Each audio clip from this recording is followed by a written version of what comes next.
안녕하세요. 오늘 여러분이 보내주신 정보 보안 관련 자료들 좀 깊이 있게 파헤쳐보는 시간입니다. 네, 보니까 정보 보안 기사 시험 자료 같기도 한데 오늘은 뭐랄까 딱딱하게 외우기보다는 이 개념이 왜 중요하고 실제로 어떻게 쓰이는지 거기에 좀 집중해 볼게요. 자료를 쭉 보니까 사용자와 시스템을 이어주는 쉘 이야기부터 윈도우 설정 실수로 생길 수 있는 문제, 그러니까 넷바이오스 취약점이죠. 그리고 인터넷 통신을 안전하게 하는 IPsec, 마지막으로 정보 자산을 어떻게 지킬지 그 기준 CIA 세 가지 원칙까지 다루네요. 네 가지네요. 이 핵심들을 중심으로 정보 보안의 좀 큰 그림을 같이 한번 그려보면 좋겠습니다. 자, 그럼 바로 시작해 볼까요? 첫 번째 주제가 쉘인데요. 자료에 보니까 운영체제 핵심, 그러니까 커널과 사용자 사이의 통역사 역할이다. 이렇게 되어 있네요. 우리가 키보드로 명령어를 딱 치면 이 쉘이란 애가 그걸 받아서 운영체제가 이해하게끔 바꿔준다는 거죠. 네, 정확합니다. 근데 이제 단순 번역만 하는 건 아니고요. 쉘 자체에도 명령어가 있고 또 입출력 방향을 바꾸는 리다이렉션이나 여러 명령어를 파이프처럼 연결해서 더 복잡한 작업을 처리하는 그런 파이프라인 기능도 있어요. 이게 왜 중요하냐면 결국 시스템 관리나 개발할 때 이런 기능들로 반복 작업을 자동화하거나 시스템을 아주 효율적으로 제어할 수 있거든요. 물론 강력한 만큼 권한 관리가 잘못되면 보안상 큰 문제가 될 수도 있고요. 네, 그렇군요. 강력한 만큼 또 조심해야 하는 거네요. 사용자가 시스템이랑 말하는 방법이 쉘이라면 혹시 시스템 자체 설정에 뭔가 구멍이 있어서 문제가 되진 않을까요? 마침 다음 자료가 윈도우 넷바이오스 문제를 다루네요. 인터넷에 바로 연결된 PC에서 이걸 그냥 켜두면 위험하다고요. 네. 바로 그겁니다. 이게 원래 네트비오스라는 게 뭐랄까 내부 네트워크에서 파일이나 프린터 쉽게 공유하려고 만든 거거든요. 근데 그게 인터넷에 그대로 노출되면 의도치 않게 외부 공격자한테 우리 집 문 열려 있어요 하고 알려주는 꼴이 될 수 있는 거죠. 정말요? 네. 내부 공유 폴더 같은 자원에 그냥 접근할 길을 열어주는 셈이니까요. 그래서 자료에도 나오지만 그 네트워크 설정 들어가는 명령어 있잖아요. ncpi.cpl. 네네. 걸로 들어가서 TCP/IP 속성, 거기 고급 설정에 윈스텝에서 네트비오스 오버 TCP/IP 사용 안함. 이걸 선택하는 게 안전합니다. 사실 불필요한 기능은 그냥 꺼두는 거. 이게 보안의 기본 중 하나죠. 편리하자고 만든 건데 외부 환경에선 오히려 구멍이 될 수 있다. 이거네요.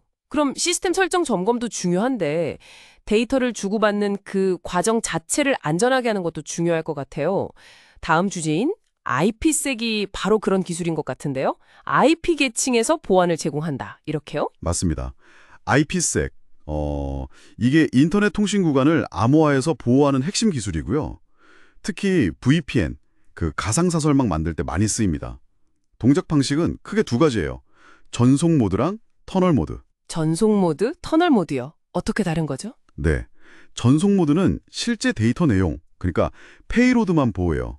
보통 통신하는 양쪽 끝, 예를 들어 제 PC랑 회사 서버, 이런 식으로 끝단, 엔드포인트 사이 통신에 주로 쓰이고요. 반면에 터널 모드는 데이터뿐만 아니라 어디서 어디로 가는지, 주소 정보, 즉 IP 헤더까지 싹 다 암호화해서 새 패킷으로 한 번 더 감싸는 방식이에요. 전체를 다요? 그렇죠.